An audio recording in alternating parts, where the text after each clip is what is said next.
So today, we're gonna break down why we are officially in a recession. I know the news doesn't want to say the recession word and we're in it. I know DC isn't saying that we're in a recession. They're just changing the rules of what makes a recession. But the numbers, the facts don't lie. So much has happened in the last couple of years. We went from a pandemic to everything opening back up to the world just going bonkers with spending to all this free money printed by the government, $5.1 trillion. It's raining money. And now the reality is setting in. What is that reality? You've heard me say this a number of times. We are a three-legged stool and there's only one leg still holding this thing up. What is that leg? It's unemployment numbers. This just in.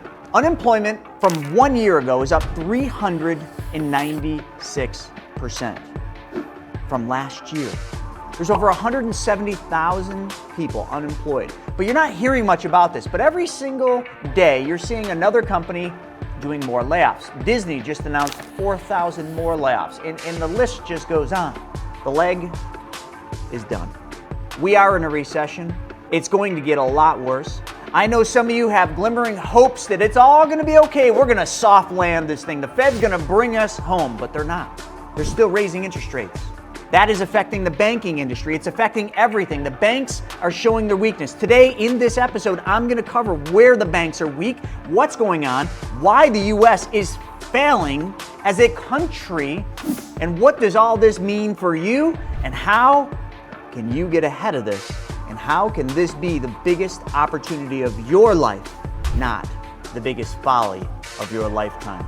My name's Chris Naugle. This is What Now and What's Next for you.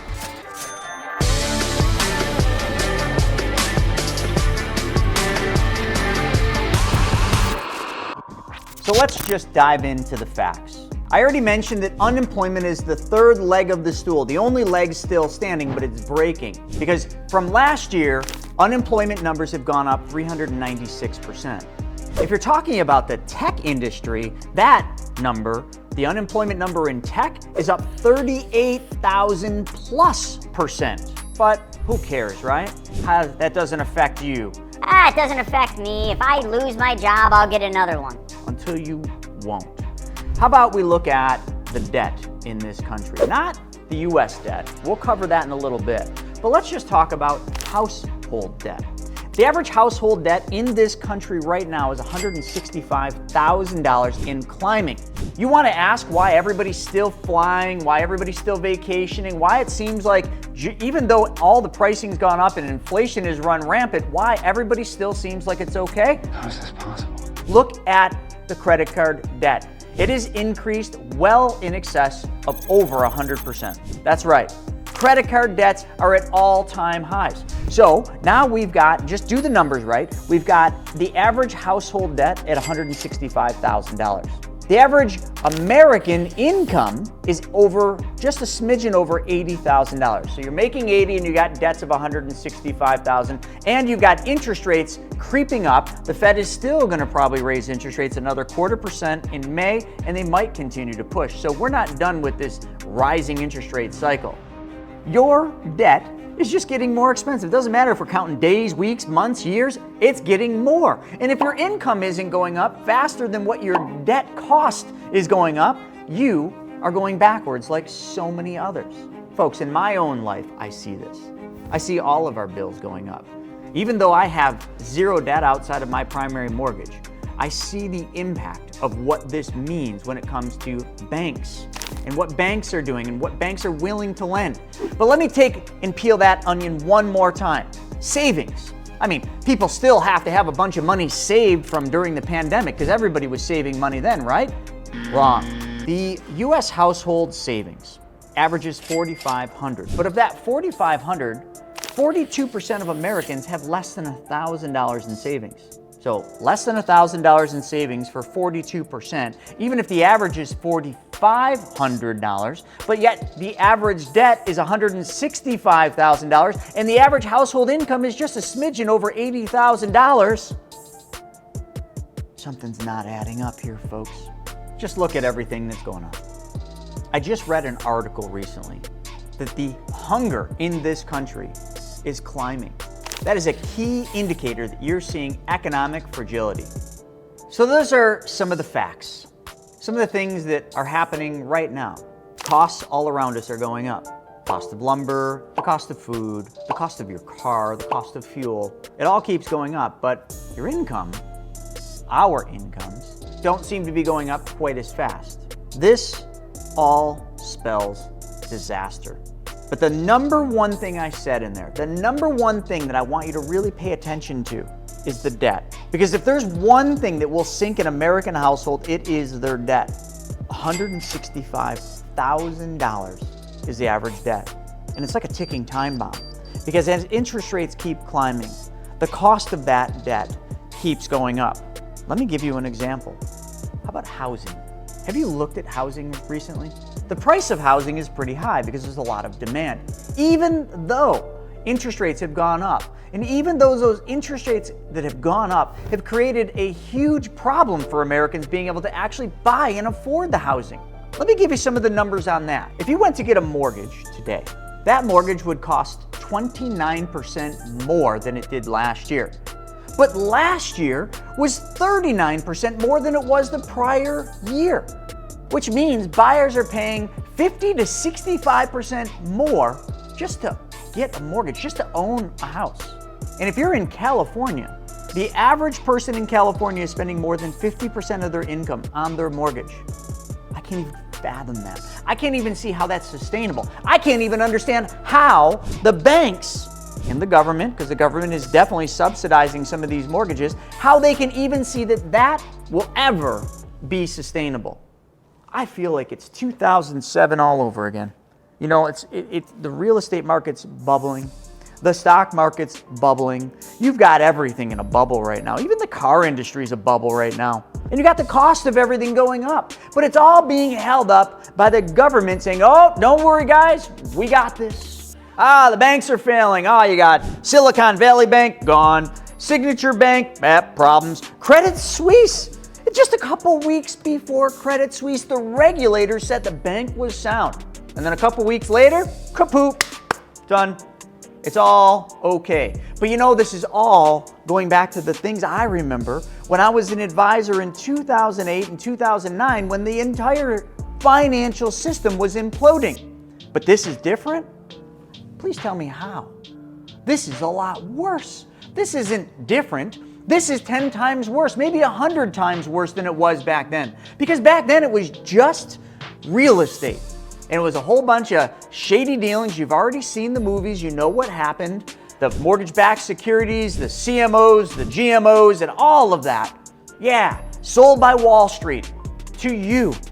In your 401k, in your brokerage account, sold by your Merrill Lynch advisor and all your other advisors as a safe investment. Why? Because the rating agency said it was safe.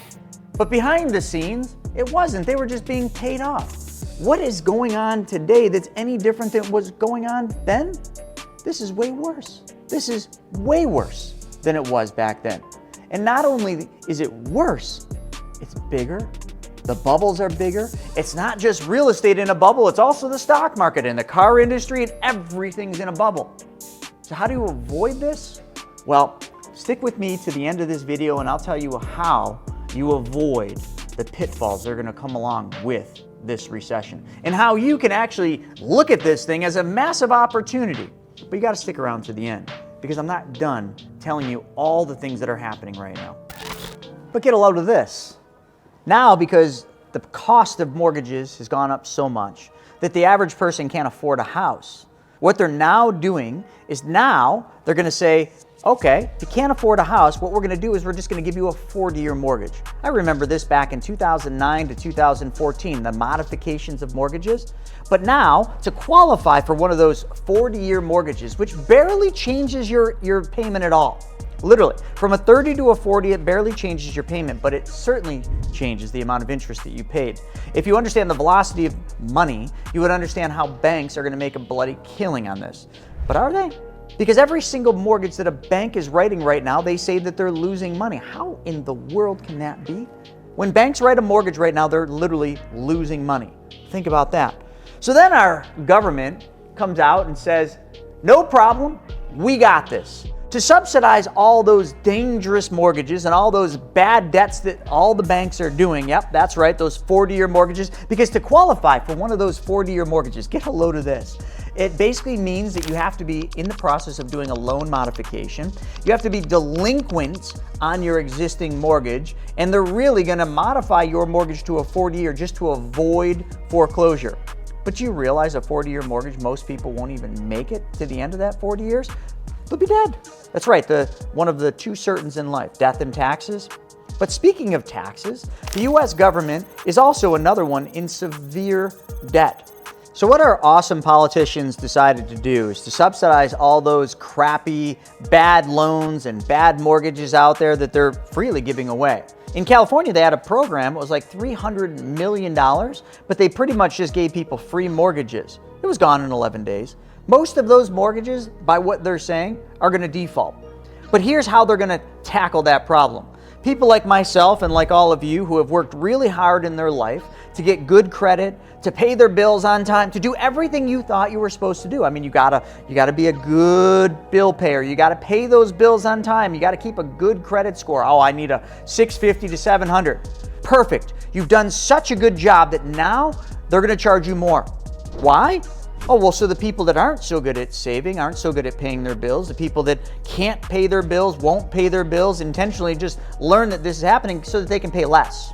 Oh, do you think I'm joking? It's been all over the news because you've been such a good citizen, paying your bills on time, working really hard, working 2 jobs, 3 jobs, overtime so you can maintain your bills. You're now being punished. That's right. Now you got to pay like 1% more because you have good credit. So, you don't like that? Okay, well then just destroy your credit, stop paying your bills, and then you can get mortgages and loans and everything else cheaper.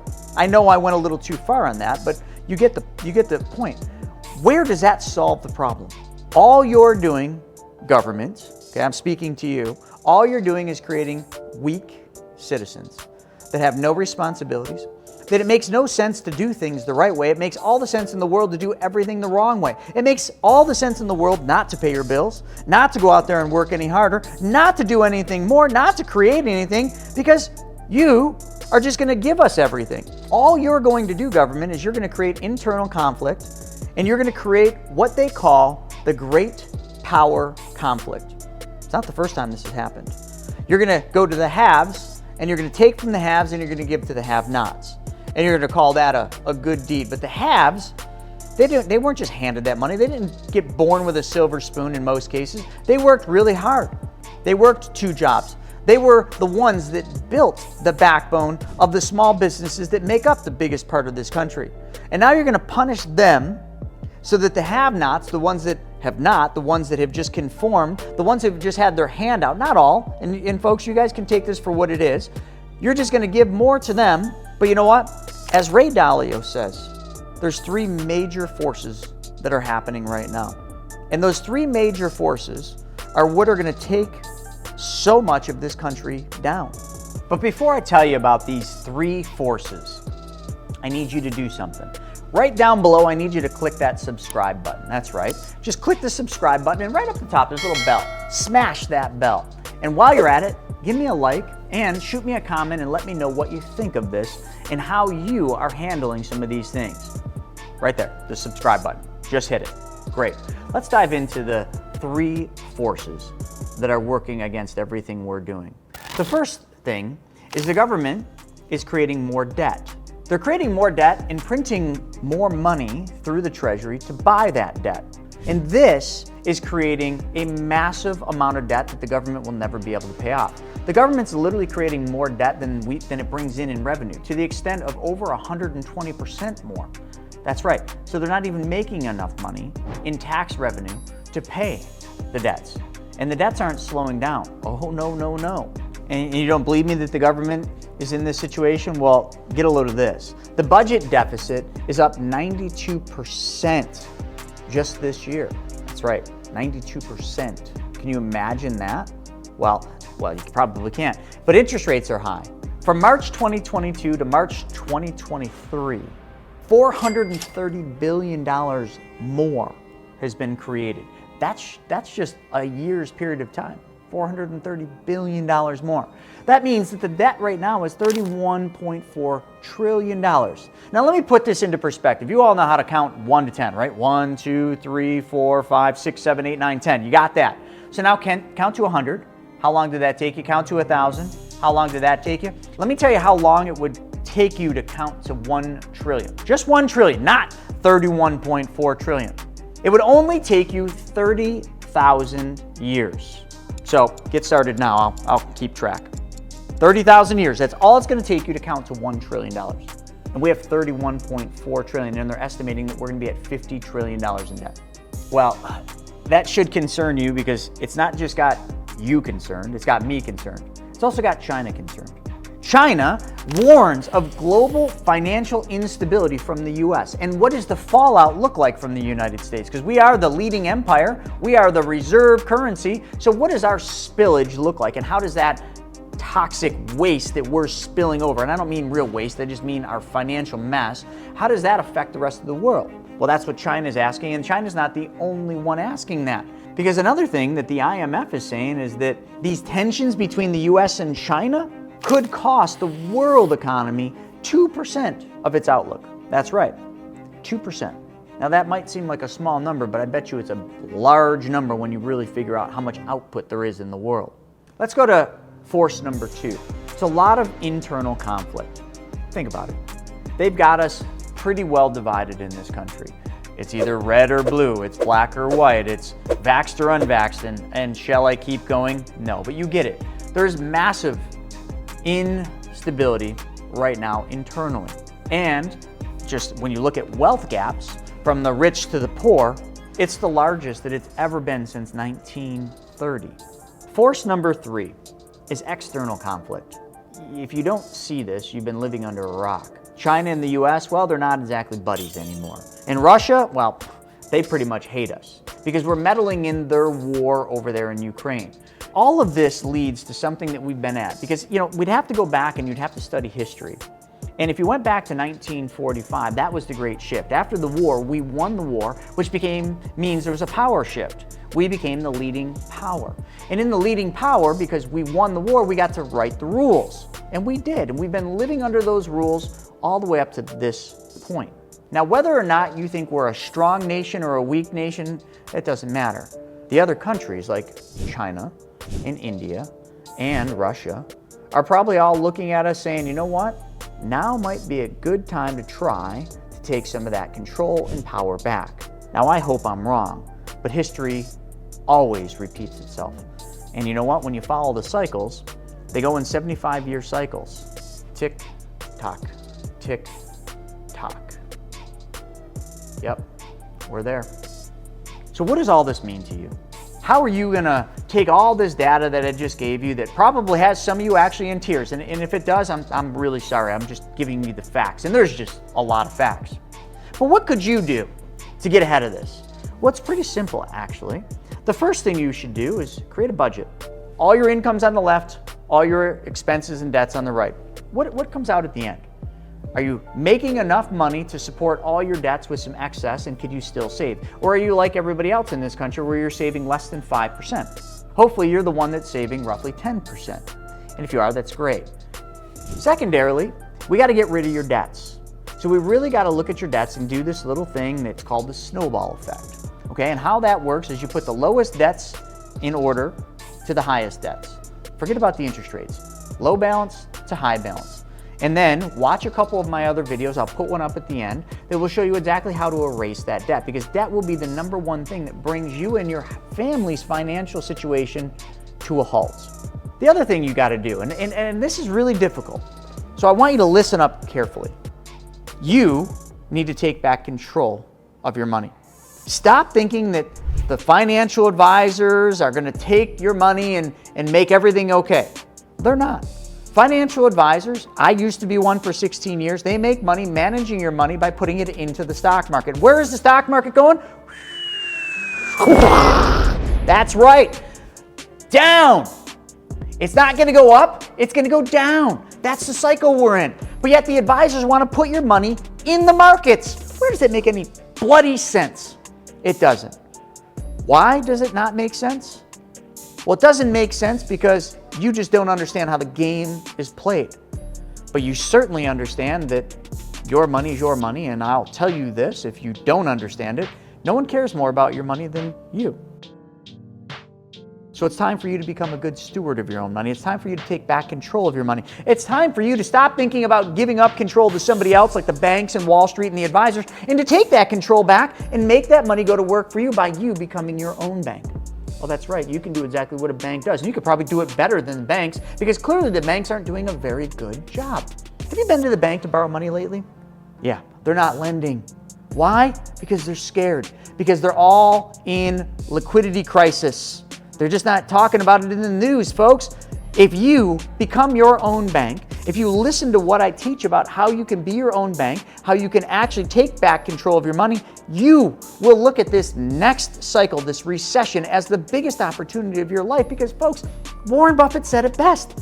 The best way to make money in investing is to buy low. When are things low? When everything comes crashing down. And that's exactly what's about to happen. So it's time for you to get ready. It's time for you to get ready to buy low. But then you can't forget the second part, because the first part is buy low, coming to a theater near you. The second part is when you buy low, you got to sell high. That's what got you in the mess you're in now. That's what got so many people in the mess. They forgot to sell when things were so good because they thought, oh, it's going to the moon, until it didn't go to the moon. That's why your account statements are down 20 or 30%. You forgot number 2, sell high. And if you just follow buy low and sell high, you'll never lose money. These are so simple, folks. So simple that even a 3-year-old could understand that. But yet, for some reason, we always follow the masses off the cliff. I don't know why. It's sentiment. Because most financial decisions are made heavily on emotions and not on logic. All I'm doing is asking you to think logically. Because if you do, the rose-colored glasses will come off. And you'll be able to see things for what they really are. And you'll be able to avoid some of the pitfalls that come along with that emotional-based decision-making you've been doing. And in doing so, this next cycle, this next recession, will just be an opportunity. It'll be like your playground. So folks, I hope you take some of this advice. I hope you start taking this advice and putting it to action right now, because learning and doing are 2 different things. And learning and gaining knowledge means nothing if you don't apply that knowledge. So right now, apply that knowledge. And also, let's just do this again, because let's practice, right? Let's practice application. So here we go. You ready? Click the subscribe button. That's right, that's taking action. Right above that little bell, smash that bell so that you're alerted every time I put another video up. And with all of that, I hope you enjoyed this, and if you did, check this video out, because that video will show you how to get rid of all of those debts. My name's Chris Naugle, and this has been another episode of What Now? What's Next?